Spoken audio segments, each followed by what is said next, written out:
আমি আমার দেশকে হৃদয় দিয়ে ভালোবাসি। বুক পেতে দাও, শহীদ হও, প্রত্যেকটা ছাত্রকে তোমরা আগলে রাখো।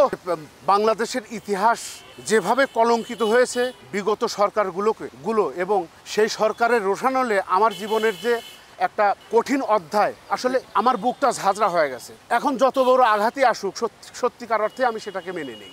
আর আগামীর যে বাংলাদেশ বিনির্মাণের যে বিষয়টা, এটা আসলে শহীদ আবু সাইদ, মুগ্ধসহ এই যে হাজারো হাজারো ছাত্র জনতা এদেশে অকাতরে প্রাণ বিলিয়ে দিয়েছে।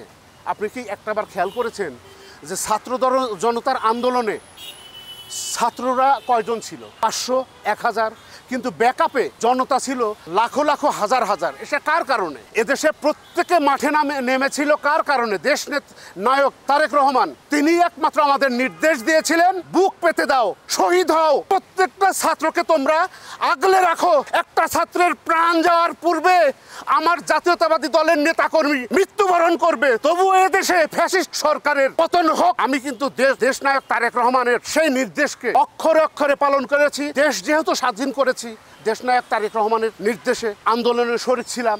ছাত্র জনতাকে ধন্যবাদ জানাই এবং বৈষম্য বিরোধী ছাত্র আন্দোলনের যে সমস্ত ছাত্র ভাইরা আজও বেঁচে আছে তাদের প্রতি আমি কৃতজ্ঞ। তারা এবং আমরা সম্মিলিতভাবে যদি এই আন্দোলন না করতাম, তাহলে হয়তোবা আজকে আমি পৃথিবীর মুখ দেখতে পেতাম না। কারণ নিঃসন্দেহে শত শত মামলার আসামি করে আমাকে ক্রস ফায়ারে দেওয়া হতো।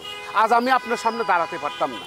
এক জীবনে আমাকে দিয়েই দেখেন, বারবার আন্দোলন সংগ্রাম, বারবার আন্দোলন সংগ্রাম। আর কত রক্ত ঝরাবো, আর কতবার রাজপথে আসবো বলেন? আমি নিজেও হার্ট অ্যাটাকের শিকার হয়েছিলাম আন্দোলনের মধ্যে।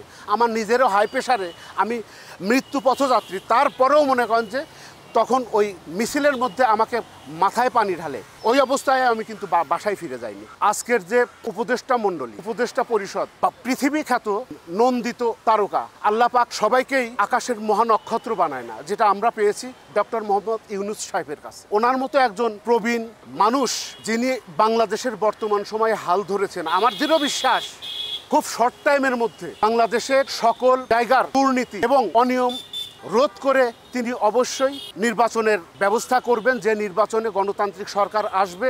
আর আমার প্রত্যাশা থাকবে যে আসলে আমি দল করি, কিন্তু অন্ধকানা নয়। আমার দলেও যদি কোনো বৈষম্য আসে, আমার দলেও যদি কোনো অনিয়ম করে, আমি সর্বপ্রথম জিহাদ ঘোষণা করব। যদি না পারি অনশনে যাব, যদি তাও না পারি অনশন করতে করতে মৃত্যুর কোলে ঢলে পড়ব। কিন্তু বাংলাদেশের কোথাও যারা সত্যিকার অর্থে তেলবাজ নয়, রাজপথে আন্দোলন করেছে, যাদের পকেটে টাকা নাই, তাদেরকে মূল্যায়ন করতে হবে।